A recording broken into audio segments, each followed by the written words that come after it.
உலக கவலையினால் பாரமடையாதபடிக்கு எச்சரிக்கையாயிருங்கள். கிறிஸ்துவுக்கு மிகவும் பிரியப்பட்டவரே, தேவன் ஒரு எச்சரிப்பை கொடுக்கிறார். உலக கவலையினால் உங்கள் இருதயம் பாரமடையாதபடிக்கு எச்சரிக்கையாயிருங்கள்.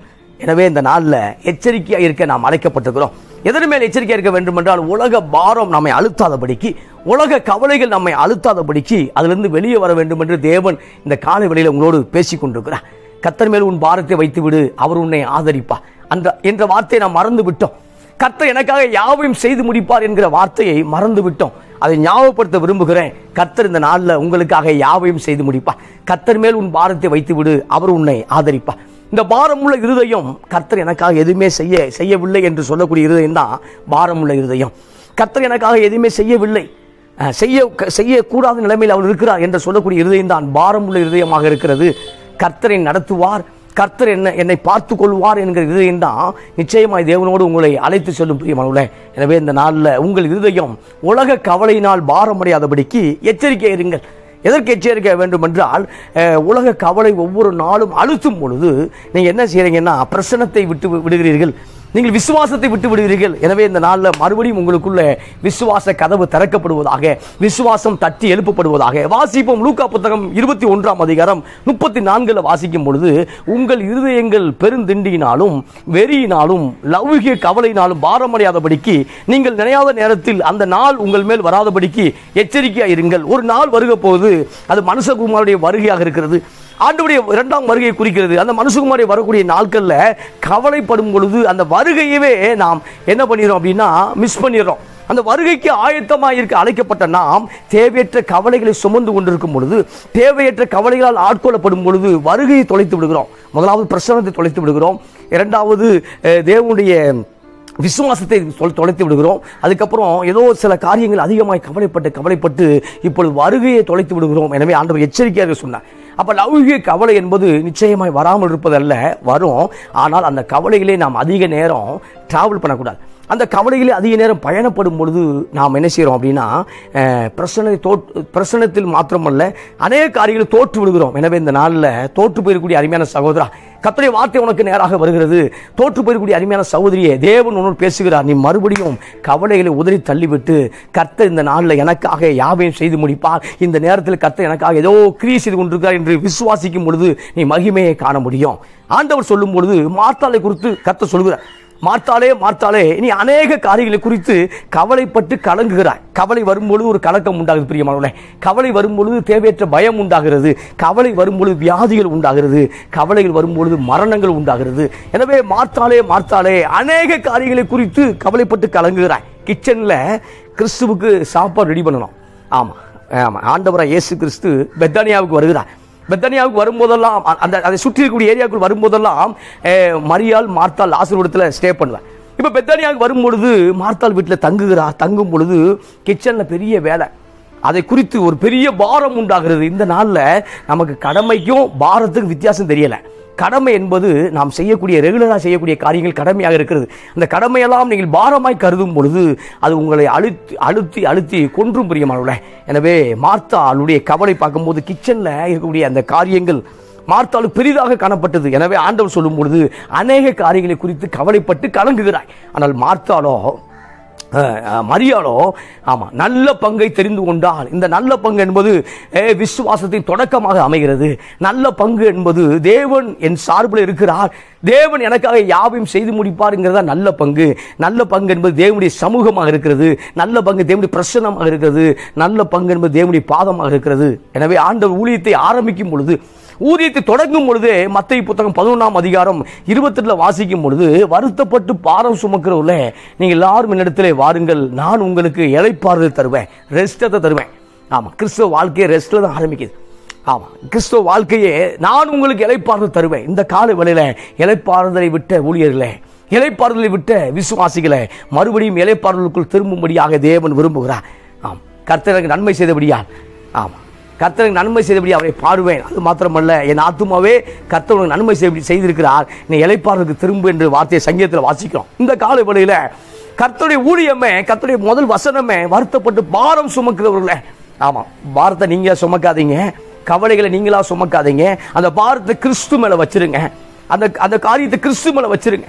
உங்கள் பிள்ளைகளுடைய எதிர்காலத்தையும், திருமண காரியங்களையும், படிப்பு காரியங்களையும், மற்ற எந்த காரியங்களையும், உங்களுடைய அப்டேட்டுகளையும், உங்களுடைய தொழில் முன்னேற்றங்களையும் எல்லாவற்றையும் கிறிஸ்து மேல் வைக்கும் பொழுது, நம்ம ஊழியத்துடைய முன்னேற்றங்களை தேவன் சமூகத்தில் வைக்கும் பொழுது தேவன் நிச்சயமாய் பார்த்துக் கொள்வார். எனவே வருத்தப்பட்டு பாரம் சுமக்கிறவர்களே, நீங்கள் எல்லாரும் இடத்தில் வாருங்கள், நான் உங்களுக்கு இளைப்பாறுதல் தருவேன். இந்த காலை வேளையிலே இளைப்பாறுதல் தரக்கூடிய கிறிஸ்து உங்களை சந்திக்கிறார் பிரதர்.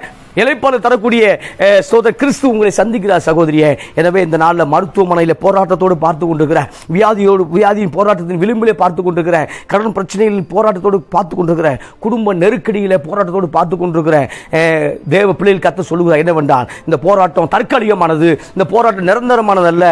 இதை நீ வென்று விட முடியும், ஜெயிக்க முடியும். இந்த வியாதியில் நீ மரித்து போக மாட்டாய், இந்த போராட்டத்தில் நீ துவண்டு போவதில்லை, இந்த போராட்டம் உன்னை கொன்று போடாது, நீ அதிலிருந்து வெளியே வருவாய் என்று கத்த தீர்க்கதரிசனமாக உன்னோடு பேசிக் கொண்டிருக்கிறார். அதில் சொல்லும் பொழுது என்ன சொல்றார் அப்படின்னா, உன் பாரங்களை அவர் மேல் வைக்கும் பொழுது அவர் உங்களுக்கு இளைப்பாறுதல் தருவார். இன்னொரு வசனத்தை வாசிக்க விரும்புகிற எபிரேயர் புத்தகம் 12ஆம் அதிகாரம், நமக்கு எல்லாம் தெரிந்த வசனம். எபிரேயர் புத்தகம் 12ஆம் அதிகாரம் 1 வாசிக்கும் பொழுது, ஆகையால் மேகம் போன்ற இத்தனை திரளான சாட்சிகள் நம்மை சூழ்ந்து கொண்டிருக்க, பாரமான யாவற்றையும் நம்மை சுற்றி நெருங்கி நிற்கிற பாவத்தையும் தள்ளிவிட்டு விசுவாசத்தை துவக்கிறவரும் முடிக்கிறவருமாய் இருக்கிற இயேசுவை நோக்கி நமக்கு நியமித்திருக்கிற ஓட்டத்தில் பொறுமையோடு ஓட கடவோம் என்று எழுதப்பட்டதை பார்க்கிறோம். விசுவாசத்தை துவக்கிறவரை பாருங்கள், விசுவாசத்தை முடிக்கிறவரை பாருங்கள். பவுல் சொல்லும் பொழுது, நல்ல போராட்டத்தை போராடினேன், ஓட்டத்தை முடித்தேன், விசுவாசத்தை காத்துக்கொண்டேன். இந்த காலை வேளையில விசுவாசத்தை காத்துக்கொள்ள வேண்டும் என்று தேவன் விரும்புகிறார். விசுவாசம் இல்லாமல் தேவனுக்கு முன்பாக ஸ்தோத்திரம், விசுவாசம் இல்லாமல் தேவனுக்கு கூடாத காரியமா இருக்கு. ஆமா, தேவன் ஒரு உண்டென்றும் தம்மை தேடுகிற யாவருக்கும் பலன் அளிக்கிறார் என்பதை விசுவாசிக்க வேண்டும். இந்த நாளில் விசுவாசிக்கும் பொழுதுதான் அற்புதங்கள் தொடங்க ஆரம்பிக்கிறது, விசுவாசிக்கும் பொழுதுதான் அதிசயங்கள் நடைபெற ஆரம்பிக்கிறது. இந்த நாளில் பாரமான யாவற்றையும், பாரம் என்றால் ஆமா தேவையற்ற பாரம், அந்த பாரத்தை தள்ளிவிட வேண்டும் என்று பைபிள் சொல்லுது. ஆமா, எபிரேய ஆசிரியர் சொல்லும் பொழுது, நம்மை சுற்றி நெருங்கி நிற்கக்கூடிய பாவத்தையும் தள்ளிவிட வேண்டும். அப்ப பாரமான யாவற்றையும், ஆமா சூழ்ந்து கொண்டிருக்கிற, நம்மை சூழ்ந்து கொண்டிருக்கிற, இந்த நாளில் உங்களை சூழ்ந்து கொண்டிருக்கிற, உங்கள் குடும்பத்தை சூழ்ந்து கொண்டிருக்கிற இந்த இருள் மேகத்தை கர்த்தருடைய ஆவியானவர் தள்ளுகிறார். ஆமா, இருள் மேகம் சில நேரம் சூழ்ந்து கொண்டிருக்கிறோம், இருள் மேகம் சூழ்ந்து கொண்டிருக்கிறோம். ஆனால் வெண்மேகம் வர வேண்டும் என்றால், பிரசன்னம் வர வேண்டும் என்றால், விசுவாசத்தை தொடங்குகிறவரை, விசுவாசத்தை முடிக்கிறவரை, இயேசுவை நோக்கி பார்க்கும் பொழுதுதான் அந்த பாரமான சுமையை அகற்ற முடியும். எனவே இந்த நாளில் பாரம் உன்னை கொன்று போடாதபடிக்கு, பாரம் உன்னை மட்டுப்படுத்தாதபடிக்கு, பாரம் உன்னுடைய ஆசீர்வாதத்தை இழந்து போகாதபடிக்கு, உன்னுடைய இருதயத்தினுடைய பாரங்கள், சுமைகள், உன்னுடைய வாக்குத்தத்தங்களை இழந்து போகாதபடிக்கு, சகோதரா சகோதரியே, ஊழியனே, விசுவாசியை நீ எச்சரிக்கையா இருக்க தேவன் விரும்புகிறார். எனவே எபிரேயர்ல அழகாக சொல்லப்பட்டிருக்கிறது, நம்மை சூழ்ந்து கொண்டிருக்கிற, நம்ம நெருக்கி கொண்டிருக்கிற பாவம், நம்மை சூழ்ந்து கொண்டிருக்கிற பாரங்கள், இந்த பாரங்களை எல்லாம் அகற்றிவிட வேண்டும். ஏன்னா சங்கீதம் 55:12 பதிவு செய்யப்பட்டிருக்கிறது, கர்த்தர் மேல் உன் பாரத்தை வைத்து விடு. இன்னைக்கு சபையில் கர்த்தர் மேலுடைய பாரத்தை வைக்கிறோம், அதை ஜெபிக்கும் போது கர்த்தர் மேல் நம்முடைய பாரத்தை வைக்கிறோம், மறுபடியும் அந்த பாரத்தை ஜெபம் முடிந்த பின்பாக எடுத்துக்கொண்டே போகிறோம். பிரசனத்தோடு இருக்கும் பொழுது அந்த பாரங்கள் எண்ணாமல் போகிறது. ஆனால் மறுபடியும் யாரோ ஒருவர் அந்த காரியத்தை ஆரம்பிக்கும் பொழுது, யாரோ ஒருவர் உன்னுடைய காரியத்தை மறுபடியுமாய் சொல்லும் பொழுது, மறுபடியும் நீ பாரம் அடைகிறாய், மறுபடியும் அந்த பாரத்தை சுமந்து கொண்டிருக்கிறாய். இந்த காலை வேளையில் பாரத்தை அவர் மேல் வைத்திரு அப்படின்னா வச்சிடணும், அவ்வளவுதான். பாரத்தை அவர் மேல் வைத்து விடு என்று சொல்லும் பொழுது வைத்து விட வேண்டும். அந்த பாரத்தை மறுபடியும் யாரோ ஒருவர் ஞாபகப்படுத்தினார், எந்த ஊழியனோ ஞாபகப்படுத்தினார், யாரோ ஒரு காரியங்கள் ஞாபகப்படுத்தினால் அதை மறுபடியும் இந்த பாரத்தை எடுத்துக்கொள்ள வேண்டாம். கர்த்தர் மேல் வைத்த பாரத்தை வைத்து விடு. Praise the Lord. அதில் சொல்லும் பொழுது அழகாக சொல்லுகிறாரு, ஆமா இயேசுவை நோக்கி நமக்கு நியமித்திருக்க ஓட்டத்தில் பொறுமையோடு ஓடக்கடவோம். ஆமா, சில நேரம் பார்க்கும்போது விசுவாசம் அந்த பாரத்தை வைத்து விட்டு கர்த்தர் பாரத்தை ஆசீர்வாதமாய் மாற்றுவார் என்கிற காரியத்தில் பொறுமை இல்லாதவர்களாக, பொறுமை அற்றவர்களாக வாழ்ந்து கொண்டிருக்கிறோம். இந்த நாளில் அவரோடு பொறுமையோடு ஓன் ட்ராக்ல ஓடு, அடுத்தவன் ட்ராக்ல முயற்சி பண்ண வேண்டாம். உனக்கு தேவன் ஒரு அற்புதத்தை செய்வார், அந்த அற்புதத்துக்காய் காத்திரு, நிச்சயமாய் அந்த அற்புதம் நடந்தே தீரும். ஆண்டவர் சொல்லும் பொழுது இன்னொரு காரியத்தை சொல்கிறார். வெளிப்படுத்த விசேஷத்தை சொல்லும் பொழுது 2ஆம் அதிகாரம் தியேத்திரா சபை சொல்ற அந்த 7 சபை, ஆசியாவில் சொல்லப்பட்ட 7 சபைக்கு தேவன் ஒரு வாக்குத்தத்தை கொடுத்தார். 7 சபையின் தூதனுக்கு வாக்குத்தத்தை கொடுத்தார். அதுல சொல்லும் பொழுது தியேத்திரா சபைக்கு சொல்லும் பொழுது ஒரு வார்த்தை சொல்றாரு, உங்கள் மேல் வேறொரு பாரத்தை நான் சுமத்த மாட்டேன். பரிசுத்த ஆவியான தெளிவா சொல்றார், வேறொரு பாரத்தை சுமத்த மாட்டேன். ஆமா ஆமா, அவர் வேற ஒரு பாரத்தை உன் மேல சுமத்த மாட்டார். உன் மேல அவங்க கொடுக்கப்பட்ட தரிசனம் நிச்சயமாய் நிறைவேறும், அந்த வாக்கு தத்தங்கள் நிறைவேறும். அந்த வாக்கு தத்தத்தின் தரிசனத்தை நீ பாரமா கருதிடாத, அது உன் மேல அது ஒர்க் அவுட் ஆகக்கூடிய காரியமாக இருக்கிறது. எனவே மோசேவுடைய காலங்கள் பார்க்கும்போது 40 ஆண்டுகள்ல 40 வயதுல எப்படியாவது எகிப்திலிருந்து மக்களை கொண்டு போக வேண்டும். அடிமைத்தனத்தின் வாழ்விலிருந்து வாக்குத்தத்தம் பண்ணப்பட்ட புண்ணிய பூமிக்கு நேராக மக்களை ஸ்தோத்திரம் அவளை கொண்டு போக வேண்டும் என்று மோசே விரும்பினால், ஆனால் அவருடைய அழைப்போ 80வது வயதில் அந்த அழைப்பு தொடங்குகிறது பிரியமானவர்களே.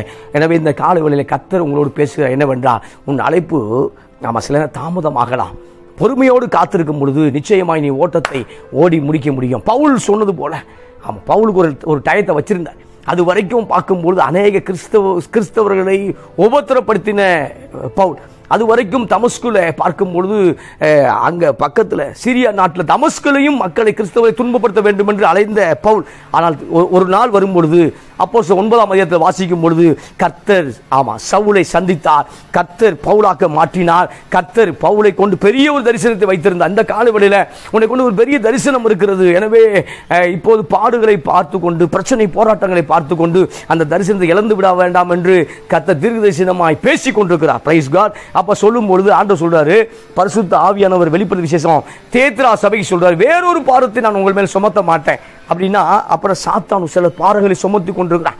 திருச்சபைகளில் கூட சில பாரங்களை சாத்தான் சுமத்தி கொண்டிருக்கிறத பார்க்கிறோம். நீங்க அதை தெளிவாக வாசிக்க வேண்டும் என்றால் வெளிப்படும் விஷயம் 2ஆம் அதிகாரம் 24 வாசிக்கும் பொழுது தேத்ரா சபையில பார்க்கும் பொழுது அநேகர் சாத்தானுடைய ஆழத்தை அறிந்து கொள்ள விரும்பினார்கள். ஒரு சிலர் சாத்தானுடைய ஆழத்தை அறிந்து கொள்ள விரும்பவில்லை. ஆனால் தேத்ரா சபையில பெரும்பான்மையான மக்கள் ஒரு 95% சாத்தானுடைய ஆழத்தை அறிந்து கொள்ள நினைத்தார்கள். இன்னைக்கும் நம்ம சாத்தானுடைய ஆழத்தை அறிந்து கொள்ள விரும்புகிறோம். சாத்தானுடைய ஆழம் என்றால் உலக காரியங்கள். அதிகமாக சினிமா ஃபீல்டு, அரசியல் ஃபீல்டு, அதிகமாக இந்த உலக காரியத்தை குறித்து கேட்பது, இதெல்லாம் தேத்ரா சபையில காணப்பட்டது. இது ஒழுங்கின்மையை குறிக்கிறது. அது சாத்தானுடைய ஆழங்கள் என்று பார்க்கிறோம். அந்த ஆழங்களுக்குள் போகும் பொழுது கிறிஸ்துவுக்குள் ஆழமாய் வர வேண்டிய நீயும் நானும், தேவனுடைய வார்த்தையிலே வேத வார்த்தையிலே ஆழமாய் வர வேண்டிய நீயும் நானும் அந்த ஆழத்தை தொலைத்து விட்டோம் பிரியமானவர்களே. எனவே தேத்ரா சபை ஒரு தவறு பண்ணினது என்னன்னா, சாத்தானுடைய ஆழத்தை அறிந்து கொள்ள விரும்பினது. சாத்தானுடைய ஆழம் என்பது ஊடகத்தை குறிக்கிறது, செய்தித்தாளை குறிக்கிறது, டெய்லி வரக்கூடிய இந்த ரீல்ஸ், இந்த ப்ரோக்ராம், இந்த காரியங்கள் சோசியல் மீடியாவை குறிக்கிறது. இதில் பார்க்கும்போது சில அதை அறிந்து கொள்ள விரும்புகிறோம். அதெல்லாம் அது கடல், அது தேவையற்ற காரியம். அது அந்த கிறிஸ்டியை அதிகமான கிறிஸ்டி அறிந்து கொள்ள விரும்பி கொண்டு இருக்கிறோம். அது தேவனுக்கு விருப்பம் அல்ல, அது சாத்தானுடைய ஆழமாக இருக்கிறது பிரியமல்ல. அப்போ அநேக காரியங்கள், அந்த தேவையற்ற காரியங்களால் ஒன்றுமே இல்லை. சில காரியத்தை சில ஆக்டரோ லைஃபையோ அல்லது கிரிக்கெட்டுடைய லைஃபையோ அல்லது ஏதோ ஒரு காரியத்தில் அவருடைய லைஃபையோ இன்னும் அதிகமாக படிப்பதற்கு நாம் அழைக்கப்படவில்லை. அது தேவனுடைய சித்தம் அல்ல, தேவனுடைய விருப்பம் அல்ல. அப்போ நாம் அதிகமாக இதில் தியானிக்கும் பொழுது, சோசியல் மீடியாவில் அதிகமாக காணப்படும் பொழுது, தேவையற்ற செய்திகளை கேட்கும் பொழுது, இப்போ என்னென்னா பிரச்சனை கொஞ்சம் கொஞ்சமாக உங்களை விட்டு கொஞ்சம் கொஞ்சமாக போயிடும். உடனே போயிடாது, கொஞ்சம் கொஞ்சமாக போயிடும். அவ படித்த வார்த்தைகள், வசனங்கள் மறந்து விடுகிறது. இப்பொழுது நீங்க தேவனுடைய ஆழத்துக்குள் இல்லை, பரிசுத்த ஆவியினுடைய ஆழத்துக்குள் இல்லை. மாறாக தேத்ரா சபை செய்தது போல சாத்தானுடைய ஆழத்துக்குள்ளாக கொண்டு போகப்பட்டது பார்க்கிறோம். இந்த காலவெளியில ஊடகங்கள் உங்களை சாத்தானுடைய ஆழத்துக்குள் கொண்டு போகும். அதிகமான சினிமா காரியங்கள், அதிகமான தொலைக்காட்சி நிகழ்ச்சிகள், நாடகங்கள் தேத்ரா சபையை ஆழமான இருளில் கொண்டு போனது. அதை நீங்க வாசிக்கலாம். 2ஆம் அதிகாரம் 24 தெளிவாக வாசிக்கலாம். சாத்தானுடைய அந்த ஆழத்துக்குள் கொண்டு போனது. ஆழத்துக்குள் கொண்டு போகும்போது ஆழத்தில் இருள் இருந்தது வாசிக்கிறோம். ஆழத்துக்குள் இருள் இருந்தது. அந்த இருள் உன்னை அறிய விடாது.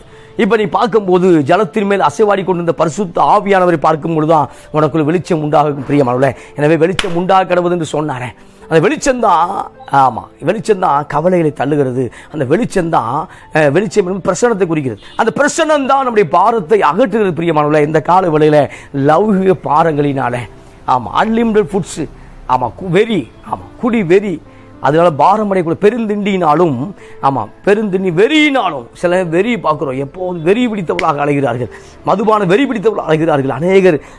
அநேகர் விசுவாச பிள்ளைகளும் தெரியாமல் ஏதோ ஒரு இடத்துல போகும் பொழுது அந்த மதுபான வெறிக்கு ஆட்கொள்ளப்படுகிறார்கள். இதிலிருந்து கர்த்தருடைய ஆவியான அநேகர் விடுவிக்கிறார், அநேகரோடு பேசி கொண்டிருக்கிறார். நம்ம இதிலிருந்து, இந்த ஒழுங்கின் மேலிருந்து நாம் மாற வேண்டும் என்று தேவன் விரும்புகிறார். பேசலார். எனவே தேத்ரா சபையில சொல்லும் பொழுது இப்படிப்பட்ட காரியங்களை நாம் என்ன செய்கிறோம், பார்க்கிறோம். எனவே பாரத்திலிருந்து, தேவையற்ற பாரம், கர்த்தர் நிச்சயம் உங்களை நடத்துவார். நடத்த மாட்டார் என்று யார் சொன்னது? சாத்தான் சொன்ன பொய்யையும் மனிதர் சொல்லக்கூடிய பொய்யையும் நம்பாதிருங்கள், கர்த்தர் நிச்சயம் உங்களை நடத்துவார். பரிசுத்தவான்களை ஒரு நாளும் அவர் ஒரு நாள் வெறுத்து விடவில்லை, நீதிமானை ஒரு நாள் வெறுத்து விடவில்லை. கர்த்தர் உங்களுக்காக யாவையும் இன்றைக்கும் செய்வார். இன்னொரு வசனத்தை வாசிக்கும் பொழுது பவுல் சொல்லும்போது அற்புதமாக சொல்றார். என்ன அப்படின்னா 2 கொரிந்தியர் புத்தகம் 1ஆம் அதிகாரம் 8 வாசிக்கும் பொழுது, ஆகையால் சகோதரே, ஆசியாவில் எங்களுக்கு நேரிட்ட உபத்திரங்களை நீங்கள் அறியாதிருக்க எங்களுக்கு மனதில்லை. அப்ப ஆசியாவில் நேரிட்ட உபத்திரத்தை சொல்றார். ஐரோப்பா வரைக்கும் போயிட்டாரு. ஆமா, எருசலேமிலிருந்து இல்லிரிக்கும் வரைக்கும் ஆமா தெளிவான பிரசங்கத்தை செய்து என்று சொன்னார். ஆமா, இல்லிரிக்கும் தீவு என்பது அப்ப இருக்கக்கூடிய அந்த அங்க யுகோஸ்லேவியா பகுதியை குறிக்குது. அப்ப இல்லிரிக்கும் தீவு வரைக்கும் நான் சரியாக சுவிசேஷத்தை கொண்டு போனேன் என்று அவர் பதிவு செய்திருக்கிறார். ஆனால் ஆசியாவிலே வரும்பொழுது பல காரியங்கள் உபத்திரப்பட்டோம், பல காரியங்களை பாரமடைய செய்து இந்த கால வேளையில ஆமா திருச்சபைக்கு வரக்கூடிய அருமையான சகோதரா, திருச்சபையே உனக்கு பாரமாய் காணப்பட்டதோ, தேவனுடைய வார்த்தை உனக்கு பாரமாய் காணப்பட்டதோ, ஸ்தோத்திரம், உலக சிநேகம் உன்னை சந்தோஷப்படுத்தி ஆமா உன்னை ஏதோ கொண்டு போயிட்டு இருக்கோ, மறுபடியும் எச்சரிக்கையாயிரு. திருச்சபைக்கு நேராக வரும்பொழுது உன் பாரங்களை நிச்சயம் கர்த்தர் ஆசீர்வதிப்பார். ஆமா, சில பேர் திருச்சபைக்கு வரும்பொழுது ஆமா உடனே அற்புதத்தை நடந்து விட வேண்டும் என்று நினைக்கிறார்கள். ஆமாம், 15 ஆண்டுகள் 10 ஆண்டுகள் வெளியில் இருக்கும்போது அற்புதம் நடக்கல. ஆனால் திருச்சபைக்கு வந்தோடனே 2-3 வாரத்தில் அற்புதம் நடக்க வேண்டும் என்று விரும்புகிறார். இல்லை, ஆமாம், அற்புதம் நிச்சயம் நடக்கும். ஆண்டவர் நம்பும் பொழுது நிச்சயமாக ஆசீர்வதிக்கப்பட முடியும். ஆமாம், ஆனால் உலக காரியங்கள் இருக்கும் பொழுது அதுக்கெல்லாம் நீ பல ஆண்டுகளை டைம் கொடுத்த. ஆனால் கிறிஸ்துவுக்கு வரும்பொழுது கிறிஸ்துவ நெருக்கடி பண்ணுறேன். ஆமாம், கிறிஸ்துவ செஞ்சு ஆகணும், செய்வார்.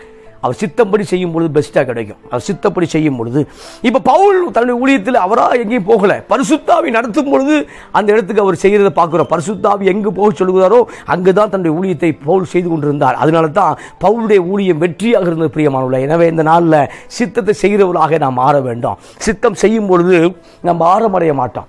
சித்தம் செய்யும் பொழுது தேவ சத்தத்தை கேட்கணும். சத்தத்தை கேட்கும்போது சித்தம் அருளப்படும். சித்தத்தை செய்யும் பொழுது நம்ம இருதயம் பாரமடையாது. இன்னைக்கு அநேக சித்தத்தை செய்யல, பாரம் அடைகிறார்கள். சித்தத்தை செய்யாமல் பாரம் அடைகிறார்கள். ஆமா, தேவையில்லாம சில பொருட்களை வாங்கி வைக்கும் பொழுது கடன் அழுத்துகிறது. ஆமா, இன்னைக்கு தீபாவளி ஆஃபர் போட்டிருப்பான். அப்ப நிறைய பர்ச்சேஸ் பண்ணும் பொழுது சில காலங்களில் கடன் பாரங்களாக மாறுகிறது. ஆமா, கடன் அட்டை, டெபிட் கார்டு, அதெல்லாம் பார்க்கும்போது ஸ்தோத்திரம். ஆமாம், நிறைய பர்ச்சேஸ் பண்ணி பார்க்கும்போது இப்போ கடனோடு வாழும்போது முறுமுறுக்கிறார்கள். இஸ்ரவேல் மக்கள் முறுமுறுத்தது போல, வனாந்தரத்தில் இஸ்ரவேல் மக்கள் முறுமுறுத்தது போல கர்த்தருக்கு விரோதமாய் முறுமுறுக்கிறார்கள். சகோதரா, எச்சரிக்கையாயிரு. ஆமாம், தேவையற்ற காரியங்கள் அதிகமாக ஈடுபடக்கூடாது. ஞானத்தை கர்த்தர் தந்திருக்கிறார். ஆமாம், உனக்கு எப்போதெல்லாம் எந்தெந்த பொருட்கள் எப்பெல்லாம் தேவை என்பதை பரமபிதா அறிந்திருக்கிறார். அதனால் ஆண்டவர் சொல்லும்போது மத்திய 6ஆம் அதிகாரத்தில் அவர் செபியை கற்றுக் கொடுத்தார். உம் சித்தம் வருவதாக, உம் சித்தம் பரமண்டு செய்யப்படுவது போல பூமியிலும் செய்யப்படுவதாக. பூமினா நான், பூமினா ஏன்னா நான் இருக்கக்கூடிய இடம், என் வீடு, என்னுடைய ஊழியங்கள், என்னுடைய காரியங்கள், அதிலும் சித்தம் செய்யப்படுவதாக. அவர் சித்தம் செய்யணும் அப்படின்னா கொஞ்சம் காத்திருக்கணும். சூப்பர்ல. அவர் சித்தம் செய்யணும் அப்படின்னா நான் அதை விட்டு கொடுக்கணும். ஆமாம், 2 பேர் போகிறோம், என் விருப்பத்தையே நான் செய்யணும் அப்படின்னா அது நல்லா இருக்காது. அப்போ அவன் விருப்பத்தை செய்யணும் அப்படின்னா என்னுடைய அவனுடைய ஆவியோடு ஒத்து போகணும். அவன் சொல்றதை நான் கேட்கணும். அதே மாதிரி தான் அவன் சொல்றதை நம்ம கேட்கறது கொஞ்சம் கஷ்டமா இருக்கு. அதே மாதிரி தான் பிதாவுடைய சித்தத்தை செய்யும் பொழுது கொஞ்சம் கஷ்டமா இருக்கும். ஆனால் லைஃப் லாங்க சந்தோஷமாயிரும். நம் சித்தம் என்பது திடீரென ஒரு சந்தோஷத்தை கொடுக்கிறதாக இருக்கும். நம் சித்தம் என்பது நிம்மதி கொடுக்கிறதாக இருக்கும். ஆமாம், அதனால தான் வாலிப பிள்ளைகள் தேவ சித்தத்தை பார்த்து திருமணம் செய்யறதில்லை. வாலிப சகோதரர்கள், தேவனுடைய பிள்ளைகள் ஆமாம் கிறிஸ்தவ விசுவாசியை தேவ சித்தத்தை பார்த்து திருமணம் செய்யறதில்லை. அதனால போய் மாட்டிக்கிட்டு ஆமாம் லவ் அது இதுன்னு தேவையில்லாத காரியத்தை மாட்டிக்கிட்டு இப்போ பார்க்கும்பொழுது உருவ குத்துகிறார்கள். ஆமாம், உருவ குத்துகிறார். தேவ சித்தத்தை செய்யாமல் உருவ குத்தி கொண்டிருக்காங்க. இப்போ நிம்மதியை தொலைத்து விட்டு இருக்காங்க. எனவே இந்த காலை வேளையில கர்த்தர் சொல்றாரு, நீ சித்தத்தை செய்யும் பொழுது நீ பாரமடைய மாட்டேன். சித்தத்தை செய்யும் பொழுது சித்தம் உன்னை ஒரு நாள் பாரமடைய வைக்காது. Praise the Lord. தேவன் உன்னோடு இருக்கும் பொழுது, அவர் பிரசன்னத்தோடு இருக்கும் பொழுது, ஆமாம், அவர் சித்தத்தை கண்டுபிடிக்க முடியலன்னா கவலைப்பட வேண்டாம். அவர் சித்தத்தை கண்டுபிடிக்க முடியல பிரதர், ஒரு நல்ல ஆலோசனை சொல்றேன். ஒவ்வொரு நாளும் என்னை நடத்தும் ஆண்டவரே, நான் உனக்கு போதித்து நீ நடக்க வேண்டிய வழி உனக்கு காட்டுவேன், என் கண்ணை உண்மையில் வைத்து உனக்கு ஆலோசனை சொல்லுவேன். சங்கீதத்தை வாசிக்கிறோம். அப்ப நான் உனக்கு போதித்து, அவர் போதிக்க விட்டு கொடுங்க. ஆண்டவரே என்னை நடத்துங்க ஆண்டவரே, உங்க சித்தம் கூட எனக்கு தெரியல, சொல்லிக் கொடுங்க, நான் சொல்லிக் கொடுப்பேன். ஆமா, உங்க சித்தம் தெரியல சாமி, நான் என்ன பிளான் பண்ண போறேன்னு தெரியல. ஆமா, ஆனா பிளான் ஏ பிளான் பி வச்சிருக்கிறேன், ஆனா பிளான் தெரியல. ஆண்டவர் சொல்லும் பொழுது நான் உனக்கு போதித்து நீ நடக்க வேண்டிய வழியை உனக்கு காட்டுவேன். இந்த நாளில் உன் குடும்பம் நடக்க வேண்டிய வழியை உனக்கு காட்டுவா. உன் பிசினஸ் நீ செய்ய வேண்டிய காரியங்களை காட்டுவா. அது மாத்திரமல்ல, நீ போக வேண்டிய காரியங்களை உனக்கு வெளிப்படுத்துவார், காட்டுவார். அது ஊழியங்களாக இருக்கலாம், அது ஏதோ ஒரு காரியங்களாக இருக்கலாம். அந்த வழியை உனக்கு வெளிப்படுத்துவார், அவர் உன்னை நடத்துவார். Praise the Lord. எனவே உன்மேல் கண்ணை வைத்து ஆலோசனை சொல்லுவார். ஆமாம், ஒரு நல்ல திட்டம் உண்டு. ஆண்டவர் மேலே ஒரு நல்ல திட்டத்தை வைத்திருக்கிறார். கண்ணை வைத்து ஆலோசனை சொல்லக்கூடியவர். ஆமாம், அநேகர் திட்டத்தை சொல்லுவார்கள், அநேகர் ஆலோசனை சொல்லுவார்கள். ஆனால் அந்த ஆலோசனை எல்லாம் பெஸ்ட்டாக இருக்கிறது இல்லை, பெஸ்ட்டாக இருக்க வேண்டிய அவசியமும் இல்லை. பிரைசலால். அப்போ பார்க்கும்போது அவருடைய திட்டங்கள், அவருடைய காரியங்கள் பெஸ்ட்டாக இருக்கும். உன்னை பெஸ்ட்டான மனிதத்தில் கொண்டு போய் சேர்ப்பார், பெஸ்ட்டான ஊழியக்காரத்தை கொண்டு போய் சேர்ப்பார், பெஸ்ட்டான நட்புக்கிட்ட கொண்டு போய் சேர்ப்பார். ஏன்னா அவர் பிரசன்னத்தை விரும்ப வேண்டும். பிரைசலால். எனவே பிரச்சனை விரும்பியாக இருக்காத, பிரசன்ன விரும்பியா மாறு. சூப்பர்ல. அப்போ பிரசன்னத்தை விரும்பக்கூடியவனாக, பிரசன்னத்தின் விரும்பியாக மாறு, பிரச்சனை விரும்பியாக மாறாத. இப்போ மரியாள் பிரசன்னத்தை விரும்பக்கூடிய விரும்பியாக மாறினால், ஆனால் மார்த்தாலோ பிரச்சனையை விரும்பக்கூடிய விரும்பியாக மாறினாள்.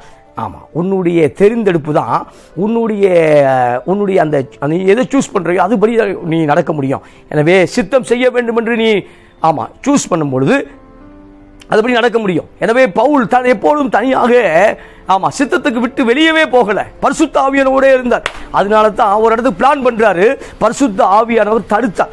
பைபிளை வாசிக்கிறோம், அப்போஸ்தலரை வாசிக்கிறோம். அப்ப பரிசுத்த ஆவியானவர் சில இடத்துல பவுலை போக விட்டாது இருந்தார். பவுல் எங்க போனாலும் சக்சஸ் தான், அதுல மாற்றுக்கிறதே இல்லை. ஆனா சில இடத்துல பரிசுத்த ஆவியானவர் பவுலையே கொண்டு போகல சார். பவுலவே கொண்டு போகல. பவுல் தேவனோடு பேசக்கூடியவர். உங்களை பார்க்க 10,000 வசனங்களை பேசுகிறேன், அந்நிய பாஷை பேசுகிறேன், 10,000 மொழிகளை பேசுகிறேன். தேவனோடு நெருக்கமாக ஜீவித்த ஒரு அப்போஸ்தலர். ஆனால் அந்த அப்போஸ்தலர் சொல்றாரு, பரிசுத்த ஆவி போக விடலைன்னா நாங்கள் போக மாட்டோம் என்று சொல்வதை பார்க்கிறோம். இந்த காலை வேளையில பரிசுத்த ஆவியை நீங்க துக்கப்படுத்தக்கூடாது. அநேக நேரம் நீங்களும் நானும் பரிசுத்த ஆவியை துக்கப்படுத்துகிறோம், பரிசுத்த ஆவியின் மகிமையை மட்டுப்படுத்துகிறோம், பரிசுத்த ஆவிக்கு செவி கொடுக்காம இருக்கும். எதை விட்டு விலகுறது இல்லை, எதை செய்யறது இல்லை. அதுக்கப்புறம் அந்த பாவத்துக்கு மன்னிப்பும் கேட்கறது இல்லை, பரிசுத்த ஆவியின்ட்ட சாரி கேட்கறது இல்லை. தெரியாம பண்ணிட்டேன், நீங்க உங்களோட சத்தத்தை கேட்டேன், நீங்க செய்யணும்னு சொல்றது போல இருந்துச்சு, ஆனால் நான் செய்யலை. அதுக்கு வருத்தம் தெரிவிக்க வேண்டும். பிரியமானவர்களே, வருத்தம் தெரிவிக்கும் பொழுது அந்த பாரத்தில் நீங்க வெளியே வர முடியும்.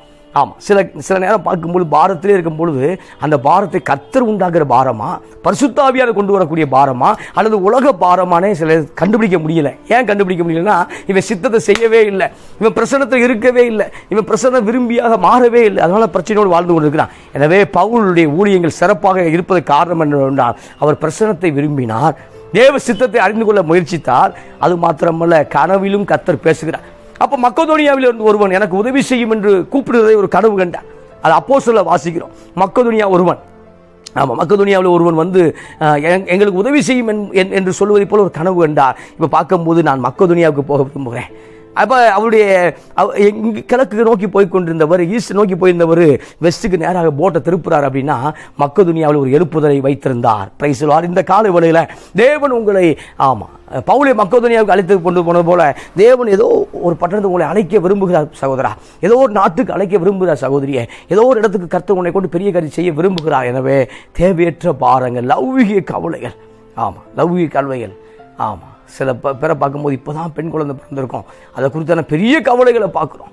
இப்போதான் படித்து முடிச்சிருப்பான், இப்போதான் ஒரு 3 மாதம் ஒர்க் பண்ணிட்டு இருப்பான். ஆனால் எதிர்காலத்துக்கு பயங்கர கவலையில் சோர்ந்து போயிருப்பான். இந்த காலை வேளையில அப்படிப்பட்ட அசுத்த ஆவியை உன்னை விட்டு தள்ளிட்டு, கர்த்தர் எனக்காக யாவையும் செய்து முடிப்பாருங்கிற காரியத்தில் முடிவெடு. கர்த்தர் நிச்சயம் என்ன செய்வார், நடத்துவார். அதை வாஸ்து நிறைவு செய்ய விரும்புகிறேன். அப்போ 2 கொரிந்தியர் புத்தகம் 1ஆம் அதிகாரத்தில் 8 சொல்லும் பொழுது, பிழைப்போம் என்ற நம்பிக்கை அற்றுப்போகத்தக்கதாக எங்கள் பலத்திற்கு மிஞ்சின அதிக பாரமான வருத்தம் எங்களுக்கு உண்டாயிற்று. நாங்கள் எங்கள் மேல் நம்பிக்கையா இராமல் மரித்தோரை எழுப்புகிற தேவன் மேல் நம்பிக்கையா இருக்கத்தக்கதாக மரணம் வரும் என்று நாங்கள் எங்களுக்குள்ளே நிச்சயித்திருந்தோம். எங்களுக்குள்ளே ஒரு மரணம் வரப்போகிறது, எங்களுக்குள்ள ஒரு மரணம் வரப்போகிறது. மரணம் வரப்போகிறது. ஜீவனை பேசிக் கொண்டிருந்த பவுல் வாயிலே ஒரு மரணம், ஜீவனை பேசிக் கொண்டிருந்த, பரிசுத்தத்தை பேசிக் கொண்டிருந்த, நல்வாழ்வை பேசிக் கொண்டிருந்த பவுலுடைய வாழ்க்கையில ஒரு மரணம் கன்ஃபார்ம் இருக்குன்னா ஒரு தெளிவு உண்டாயிருச்சு, மரணம் வரப்போகிறது. ஏன்னா பலத்துக்கு மிஞ்சின ஒரு பாரம் வந்து விட்டது. இப்ப பார்க்கும்போது அது அடுத்த வசனம் அவர் சொல்றாரு, அப்படிப்பட்ட மரணத்தின்று அவர் எங்களை தப்புவித்தார். Price God. ஒரு நல்ல ஆமேன் கிடைக்குமா? ஆமேன். அப்ப சொல்லும் போது தப்புவித்தார், இப்பொழுதும் தப்புவிக்கிறார், இன்னமும் தப்புவிப்பார் என்று அவரையே நம்பி இருக்கிறோம். அப்ப எங்கள் பலத்துக்கு மிஞ்சின பலம், எங்க பலத்துக்கு மிஞ்சின பாரம், இந்த நாள பாரம் அழுத்தி கொண்டிருக்கிறதா? தங்கை மார்களை திருமணம் செய்து வைக்க வேண்டுமே, தம்பிமார்களுக்கு செட்டில் ஆக்க வேண்டுமே. அப்போ ஏதோ ஒரு சில பாரங்கள் அழுத்தி கொண்டு இருக்கிறது. அந்த பாரம் சொல்லாமல் கடமை, அந்த கடமையை செய்ய கர்த்தர் எனக்கு உதவி செய்வார் சொல்லும் பொழுது அந்த பாரம்ங்கிறத நீங்கள் மாற்றி அமைங்க. அந்த சொல்லை மாற்றி அமையுங்கள். ஒரு பாரம் இருக்குது என்று பாரம் பேசாதபடி ஒரு கடமை இருக்கிறது, அந்த கடமையை முடித்து வைக்க கர்த்தர் எனக்கு உதவி செய்வார் என்று சொல்லும் பொழுது நிச்சயமாக கர்த்தர் உங்களுக்கு உதவி செய்வார். இப்ப பார்க்கும்போது பவுல் சொல்றாரு, நம்பிக்கை அற்று போயிற்று. நம்பிக்கை அற்று போயிற்று. ஏன்னா ஆசியாவில் பார்க்கும்போது பல உபத்திரவங்கள். கள்ள சகோதரா வந்த உபத்திரம், கப்பல் சேதங்களால் வந்த உபத்திரம், அடிகள். 3 நாள் இரவு முழுவதும் கப்பல் கடல் நடுக்கடலில் அவர் சோதிக்கப்படுகிறார். கடல்ல ஸ்டே பண்றாரு சார். கப்பல் இல்லை, கடல்ல ஸ்டே பண்றார். இப்ப பல உபத்திரங்கள் வருகிறது, பல பிரச்சனைகள் வருகிறது. ஆனால் பவுல் சொல்லும்போது அதை காட்டிலும் சபையை குறித்த பாரம் எனக்குள்ள இருக்கிறது. சூப்பர்ல. இப்ப பவுல் சொல்றது பாரம் எதை சொல்றாரு அப்படின்னா, நம்ம சொல்றோம் பாரம் பிரதர், செட்டில்மெண்ட் இல்லை, பணம் இல்லை, அது இல்லை. ஆனால் பவுலுக்கு ஒரு பாரம் இருந்தது, சபையை குறித்தான பாரம் இருக்கிறது. ஏன்னா சபைகள் ஓநாய்கள் காலி பண்ணி விடுமோ, கள்ள தீர்க்கதரிசிகளின் ஆவிகள் காலி பண்ணி விடுமோ, ஆட்டுக்குட்டிகளை அந்த ஓநாய்கள் கவி கொண்டு போய் விடுமோ என்கிற ஒரு கவலை இருந்தது. ஏன்னா எபேசில் ஒரு 2.5 ஆண்டுகள் தேவனுடைய பணியை செய்தார். அப்போ எபேசில் தான் போன பின்பு கொடிதான ஓநாய் உள்ள வரும்ன்றார். அதே மாதிரி சில ஓநாய்கள் உள்ள வந்தது. கலாத்திய சபைக்குள்ள பார்க்கும்பொழுது மறுபடியும் யூத மார்க்க கொள்கை உள்ள வந்தது. அவர் சரியா பேசிட்டு போனாரு, கிருபையை குறித்து பேசி கொண்டு போனார். இவர் மறுபடியும் யூத சடங்கு ஆச்சரியங்களையும் விருத்த சேனத்தையும் சுண்ணத்தையும் மறுபடியும் யூத கொள்கையை உள்ளே கொண்டு வருவதை பார்க்கிறோம். சில ஓநாய் கூட்டங்கள் உங்களையும் என்னையும் தவறாக நடத்தக்கூடும். அந்த ஓநாய் கூட்டம் என்பது எதை குறிக்கிறது? கள்ள அப்போஸ்தலரை குறிக்கிறது. அந்த ஓநாய் கூட்டம் என்பது கள்ள ஊழியர்களை குறிக்கிறது. எனவே ஒரு ஊழியர் நம்மோடு பழகுகிறார் என்றால் கவனமாக இருக்க வேண்டாம். அவர் நம்ம உண்மையிலே கிறிஸ்து நேசித்தது போல் நம்ம நேசிக்கிறாரா, அல்லது எதற்காக நம்ம நேசிக்கிறது கவனமாக இருக்கும். அது ஊழியராக இருந்தாலும், அது விசுவாசியாக இருந்தாலும், அது வேலை பார்க்கக்கூடிய காரியங்களாக இருந்தாலும் நம்ம கவனமாக இருக்க வேண்டும். ஏன்னா அன்பு என்பது நிபந்தனை அற்றது. அன்பு என்பது கொடுக்கக்கூடியது, வாங்கக்கூடியது அல்ல. அப்போ அன்புன்னா கொடுக்கும். இப்போ பார்க்கும்போது ஸ்தோத்திரம், கிறிஸ்துவம் அன்பா இருந்தார். தேவன் நம்முடைய ஒரே பிறந்த குமாரனை கொடுத்தார். யோவான் 3:14 வாசிக்கிறோம், அவர் கொடுத்தார். அன்பு என்பது கொடுக்குது. சில ஊழியர்கள் பார்க்கும்போது, சில மனிதர்களை பார்க்கும்போது, சில விசுவாசிகளை பார்க்கும் பொழுது சில காரியத்தை பறித்து கொள்ள வேண்டும் என்றே பழகி கொண்டிருப்பார்கள். கவனமாக இருக்கணும். அப்படிப்பட்ட காரியங்களுக்கு கவனமாக இருக்கணும். அப்படிப்பட்ட ஆளுகள் தள்ளிடணும். ஆனால் அப்படிப்பட்ட ஆள்களை அப்படிப்பட்ட கள்ள சகோதரர்களே பவுலை ஏமாற்றி விட்டால் பிரியமானவர்களே. அப்படிப்பட்ட அப்போஸ்தலர்களே பவுலை ஏமாற்றி விட்டால் பிரியமானவர்களே. அதனால சொல்றாரு சபை அதுக்காக பாரமடை. எதுக்காக பாரமடைகிறது என்றால் என்ன பாரம் அப்படின்னா சபையை குறித்து பாரம். இந்த பிரச்சனையில் ஒரு மேட்ருங்கள் இல்லைங்கிற 40 அடிகள் 40 அடிகளுக்கு 1 குறைய 3 முறை அடி வாங்கியிருக்கார். அப்போ மிலாறுகள் அடி வாங்கியிருக்கார், சாட்டைகள் அடி வாங்கியிருக்கார். பல அடிகள் வாங்கியும் இதெல்லாம் ஒரு காரியமே இல்லை. சபையை குறித்ததான பாரம் என்ன அழுத்ததுன்னு சொன்னார். இந்த நாளில் நல்ல பாரம் இருப்பது அவசியம்தான். ஆத்ம பாரம் இருப்பது.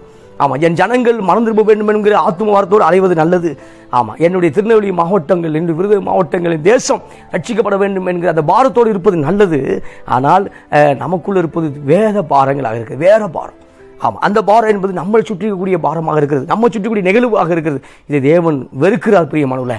எனவே இந்த நாளில் உங்கள் பாரங்கள், லௌகிக கவலைகள் உங்களை அழுத்தாதபடிக்கு எச்சரிக்கையா இருங்க. ஏன் அழுத்துச்சு அப்படின்னா, அதை அழுத்தி நாளைக்கு இயேசு கிறிஸ்து வர்றாருன்னு அப்படின்னா அந்த வருகைக்கு நீங்க போக விடாமல் பண்ணிரும் அந்த கவலை. ஆமென். எனவே அந்த கவலையின் ஆவியிலிருந்து வெளியே வருங்க. கவலை மரியாளுக்குரியது அல்ல, மார்த்தாளுக்குரியது. மார்த்தாள் பார்த்தேன்னா அப்படி பிஸி லேடி மாதிரியே இருக்கும், ஆனால் ஒன்றுமே இருக்க. ஆனால் மரியாள் அப்படி இல்லை. சோம்பேறித்தனம் மாதிரியே தெரியும். மரியாளை பார்க்கும்போது அவர் சும்மா இருக்க மாதிரி தெரியும். ஆனால் மரியாள் தேவனுடைய பாதத்தை பிடித்து கொண்டு சுறுசுறுப்பாக இயங்கக்கூடிய ஸ்திரியாக இருக்கார் பிரியமானவர்களே. எனவே இந்த காலை வேளையில் சுறுசுறுப்பாக இருங்க, பரபரப்பாக இருக்காங்க. பரபரப்பாக இயங்காதீங்க. பரபரப்பாக இருந்தீங்க அப்படின்னா 100 வயசு இருக்க வேண்டிய 100 வயசு 80 வயசு இருக்க வேண்டிய ஆளு சீக்கிரமே 40-45 போயிடுவீங்க. அப்போ பரபரப்போடு இருக்க வேண்டாம், சுறுசுறுப்போடு இருங்க. கர்த்தர் நடத்துவார்கள் நம்பிக்கையோடு இருங்க. இதெல்லாம் மாறுங்கிற நம்பிக்கையோடு இருங்க. ஆமென். என்னை ஏமாற்றி விட்டாமல் அதெல்லாம் பேசிட்டு இருக்க, ஏமாற்றிட்டா எல்லா காரியங்களும் ஏமாற்றம் நடக்கத்தான் செய்யும். அரசியலிருந்து ஆன்மீகத்து வரைக்கும் சில ஏமாற்ற காரியங்கள், ஏமாற்றுகள் இருந்து கொண்டே தான் இருப்பார்கள். நீயும் நானும் கவனமாய் பயணிப்பது தான் தேவன் கொடுக்கக்கூடிய கிருபையாக இருக்கிறது. நீயும் நானும் கவனமாக இருந்து தேவ சித்தத்தை செய்வது தான் தேவனுடைய கிருபையாக இருக்கிறது. எனவே உலக கவலை விட்டு வெளியே வா அன்பு சகோதரா, உலக கவலை விட்டு வெளியே வா அன்பு சகோதரியே. இன்றைக்கும் கர்த்தர் உன்னை குறித்து ஒரு பெரிய சித்தம் வைத்திருக்கிறார். இன்னைக்கும் உன்னை நடத்த அவர் ஆயத்தமாக இருக்கிறார். எனவே உலக பாரத்தை விட்டு வெளியே வரும்படியாக தேவன் உன்னோடு பேசிக் கொண்டிருக்கிறார். வெளியே வரும்பொழுது நிச்சயமாக உனக்கென்று வைத்திருக்கக்கூடிய அற்புதங்களையும் அதிசயங்களையும் நீங்கள் சுதந்திர